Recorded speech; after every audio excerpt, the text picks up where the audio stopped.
learned. Yeah, so basically today's chain of thought algorithm, we are going to we are going to just refer to these two papers. So one is the original paper, which is uh so can you see when I open this paper, Daria? It Okay, says live perfect. in collab. Okay, yeah, perfect. So this one is the original paper when it loads. And then the second one, this is the original. So it's the Google Brain team. And then the second one is the automatic chain of thought. So it takes this algorithm of chain of thought, and then because mostly they want to automate this process. So what they did is they came up automatic chain of thought. And then this one, so basically it uses ChatGPT or LLM to actually automate this whole chain of thought prompts generating. So, and then actually Amazon, is this also? Oh, this is Amazon. So this automatic chain of thought is AWS, guys. So then Amazon Science actually implemented this second paper and then just open sourced it in their GitHub repository. And then they also went to this conference to present this implementation and paper, I think. And then so what we will do today is to go through basically these two references and then go over to see actually what they talk about. So firstly, we will just maybe introduce a little bit of the idea of chain of thought. So as we mentioned, and also as Daria mentioned, at the beginning, most of the ways that people use ChatGPT or LM is through in-context learning by different prompting. So basically inject examples into prompting.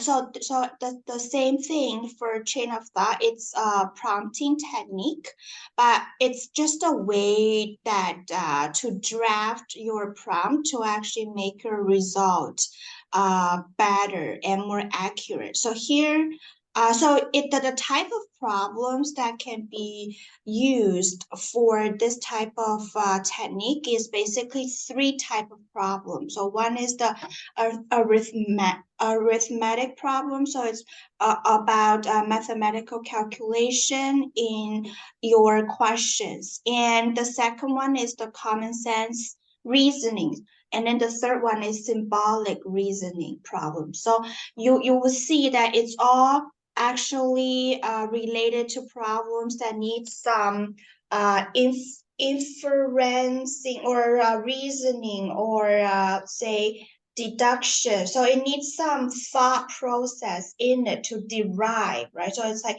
type of derivation problem. So for these type of problems, if you use chain of thought prompting, it would be very helpful.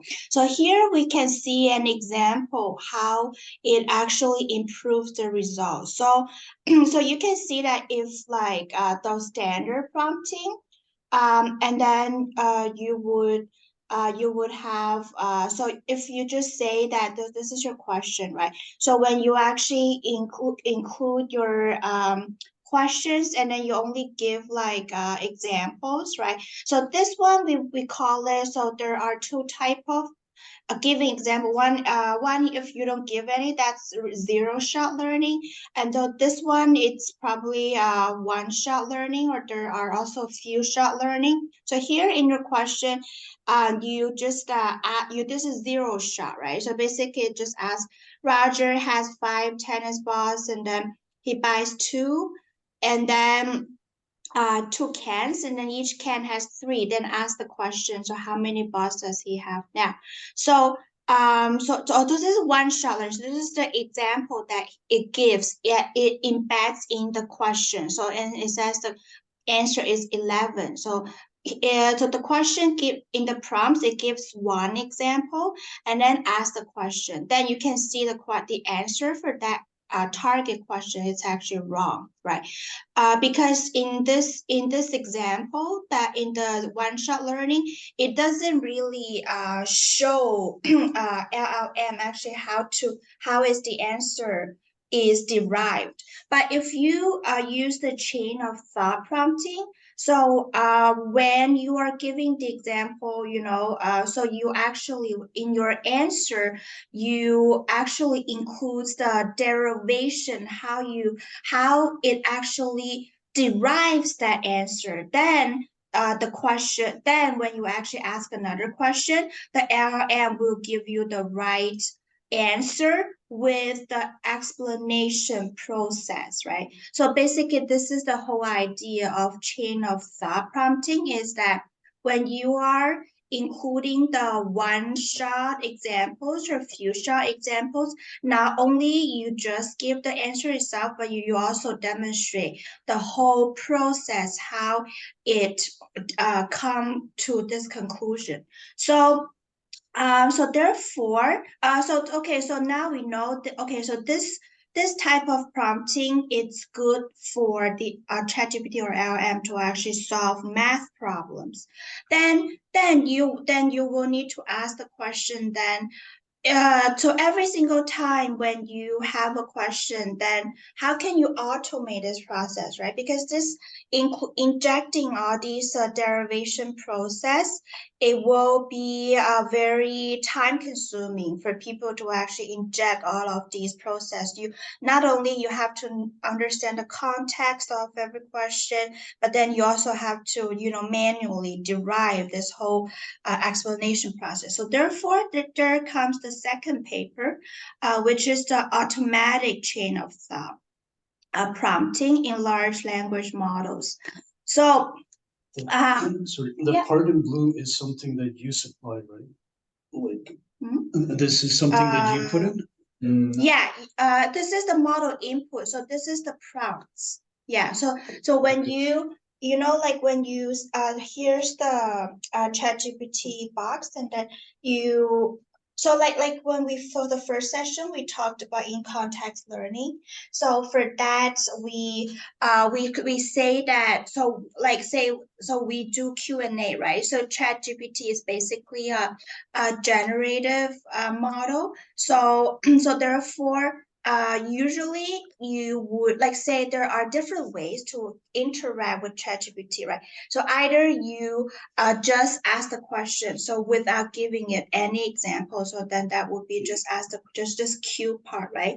But you would also like what Daria explained at the beginning, usually with the RAG. So the architecture, what you do is if you have your own data, and then you want the ChatGPT at least to understand some context of your data that the ChatGPT has never seen itself before. Then what you could do is you could include some examples of Q&A or your own a demonstration of your own data to include in the prompts, so that the ChatGPT can actually learn this way. So it's called in context learning without retrain the model or fine tune the model, and then it will then give the answer according to the content or context that you include in your questions. You're giving it an example so it knows how to go about. Yes. Okay. So this is called the framework of in context learning, and then they call so like in our first session we talked about in context learning. So basically in context learning, it's they claim that actually all transformer based model has this ability, right? So not only at least from the paper that I saw, they say it's actually not only a feature of large language model, but actually most transformer-based model, they have this ability.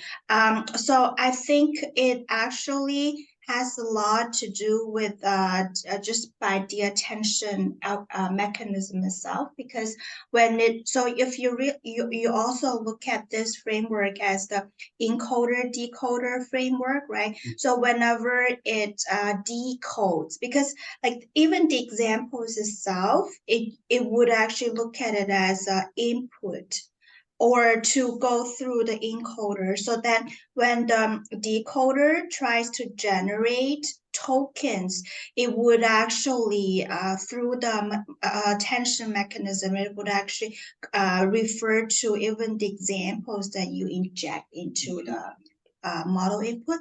So therefore, so does that answer the question? Yeah. Okay. And then so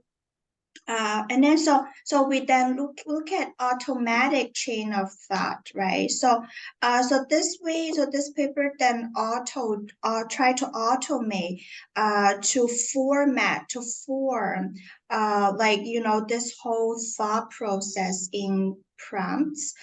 So then the ways that they do it is so the steps is like this. So the first step is to use zero-shot prompting to generate the question examples to put into chain of thought prompting. So we will even examine more in details actually how that works.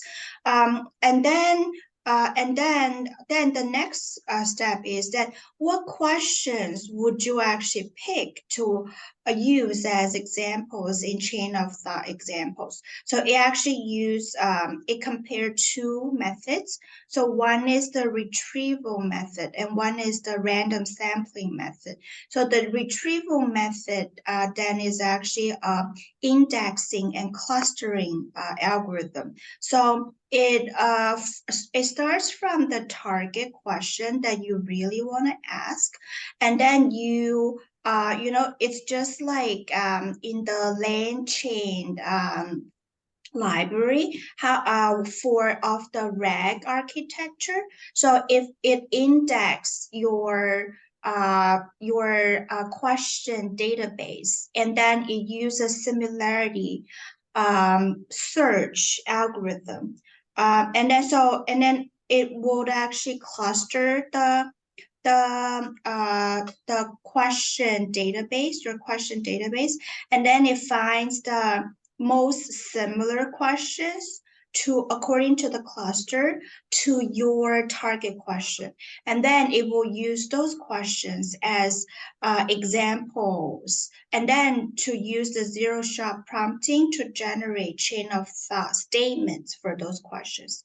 And then, or the second method will be random sampling. We'll just like randomly sample the questions from your question database. So we can just roughly see, like, here's a table of metrics, right? So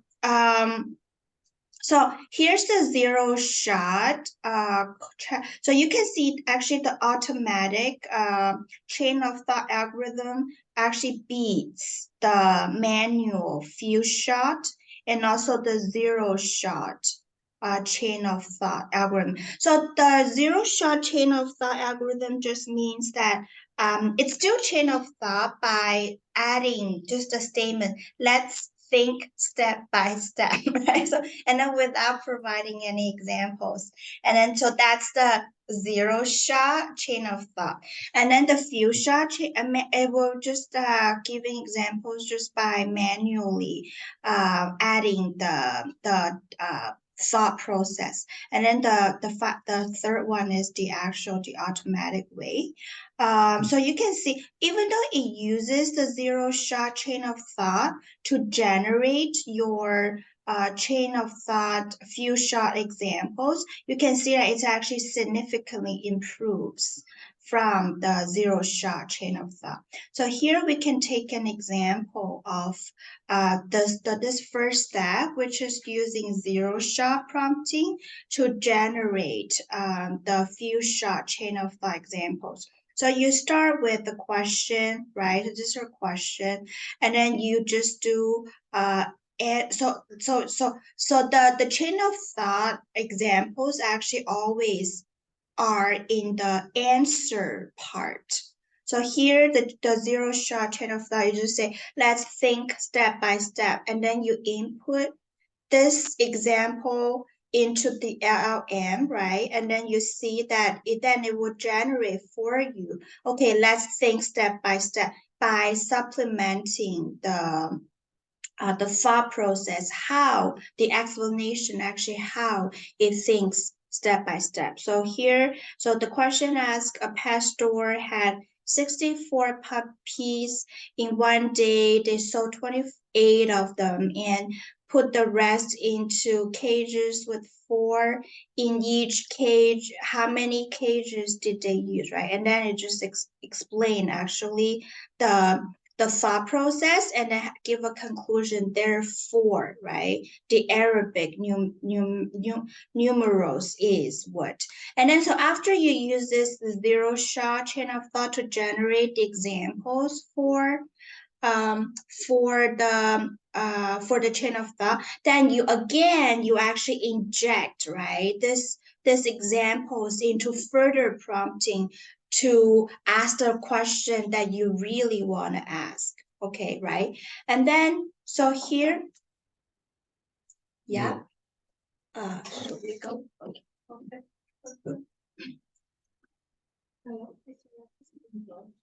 For 3. Oh, okay. So I see. Okay, sure, no problem. So we will 3. Okay, so we are gonna pause our recordings, and then we're gonna move to another recording. Okay, so where were we? We were at oh yeah, here. Yeah, okay. So we were going through the question. So how actually it automatically generate these examples of the samples, right? So we take a look at actually in details actually how that works, right? So we talked about there are 2 methods. So one is retrieval, one is random sampling. So here with the retrieval example, so we see that so firstly we have a question database, right? And then we use a question and then we use a question. This is our target question, and then we inject we input it into LLM, and then this retrieval, this indexing clustering algorithm that will actually help us to find the most similar questions to the target question. And then we use the zero shot chain of thought, right, of this question, but just by adding let's think step by step, right? So yeah, so let's think step by step, and then the ChatGPT then will output the samples or explanations actually how it thinks step by step for the questions that you select, right? So here, so we see that this is an example, right? It says while shopping for music online, and then let's think step by step. Then LLM will generate for you the explanation process of answering this question. So this is how it actually generates these examples of the questions, right? And then there's a compare. So the second step is to do random sampling of your target questions. from your question database, right? So basically, it's just like you don't really look at the like the similarity or any if they're relevant to your target questions, right? It's just like randomly dig up the from your question database, and then we can actually there's some metric, right, to show in the paper that actually the retrieval beats the random sampling by some margins, right? So therefore, and then also it also actually shows the implementation code for this retrieval work. Is this the automatic one? Yeah, okay, this is an automatic paper. So in this paper, it shows that also here you can see this is the metric, right? So retrieval actually beats the random in this data set by a margin. But interestingly, actually in the arithmetic question, the random sampling actually is higher, accuracy is actually higher than the retrieval one. So so here you can see that in the arithmetic question, actually manual chain of thought is the highest. So it's actually it's better than either even either of the automatic chain of thought.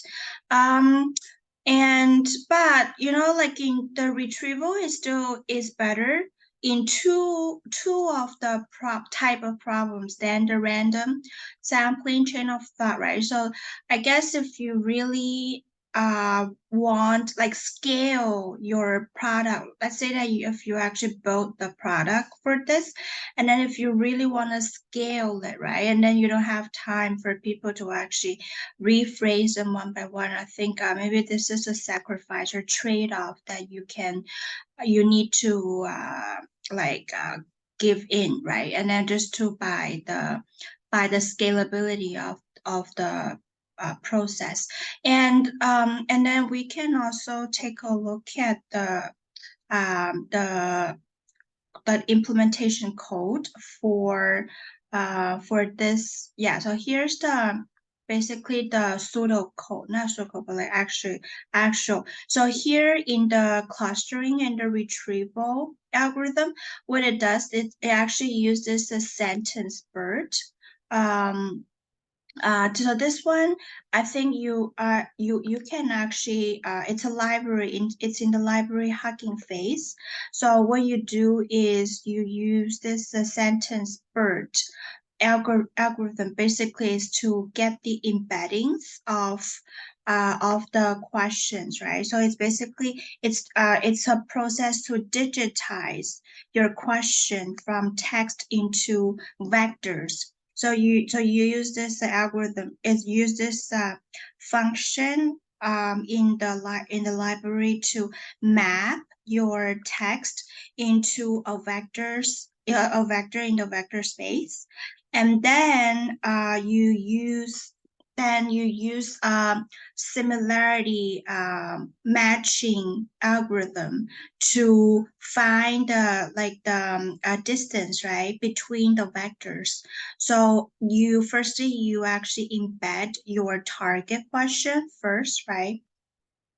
And then you embed each of the question in your question database, and then you start either use Euclidean distance or cosine similarity metric to calculate the distance between these all these question vectors, and then find the most similar, let's say the top k similar questions to your target question, and then use those top k questions then to and as the candidates for the zero shot chain of thought. And then so this part, right, and then the zero shot, and then yeah, and then use the result as the few short examples to inject into LLM to get actual answers from your question. Yeah. So I think the whole idea is actually I would say pretty straightforward, right? It's not I think it's straightforward to understand at least, but we can take a look actually. So this GitHub in Amazon Science, they actually implement this whole algorithm, right? And then they also wrote a Jupyter notebook to about this one, and then we can probably also try it on Google Colab, right?